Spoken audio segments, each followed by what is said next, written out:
Yes, I'm afraid so. I'm afraid this is almost becoming epidemic throughout the United States and becoming commonplace, far too commonplace for anyone's taste in this country.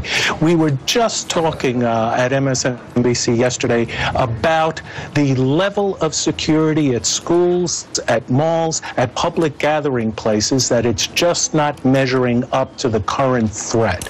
And I think that this is a wake-up call. We need a really serious reevaluation of security. Well, and absolutely. And Jim, you know, in addition to that, you do have the prevalence, obviously, of guns in this country. It's interesting that Washington State actually has 2 gun measures that were on the ballot in the upcoming election. The election is coming up on November 4th. According to the NBC political unit, we have Initiative 591 that would prevent the government from confiscating firearms without due process and prevent statewide background checks unless a federal standard is established. And then there's another initiative, Initiative 594, that implements standardized background checks prior to any gun purchase, including private sales. Obviously, this is still unfolding, Jim, but we can't really have a conversation about school shootings without talking about the country's gun laws.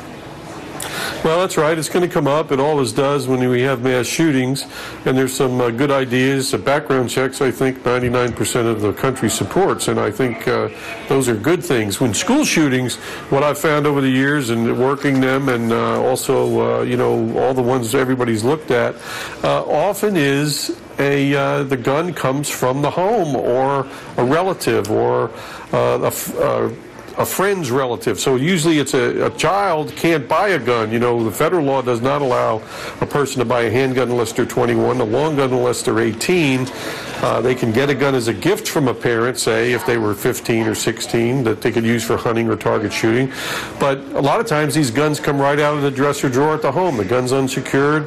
The 15-year-old has trouble. He's not coping. He's has some reason he thinks he should shoot people, and he grabs the gun from his father's, his grandfather's, his uncle's bureau, or it's his hunting rifle, and he takes it to school. So we could really drop down the incidence of these around the country if everybody would lock up, responsible people lock up their guns from, you know, teenagers and children so they can't have them except when they're under supervision and hunting. Now, it remains to be seen where he got the gun. It could be stolen gun from a complete stranger. It could be a lot of things.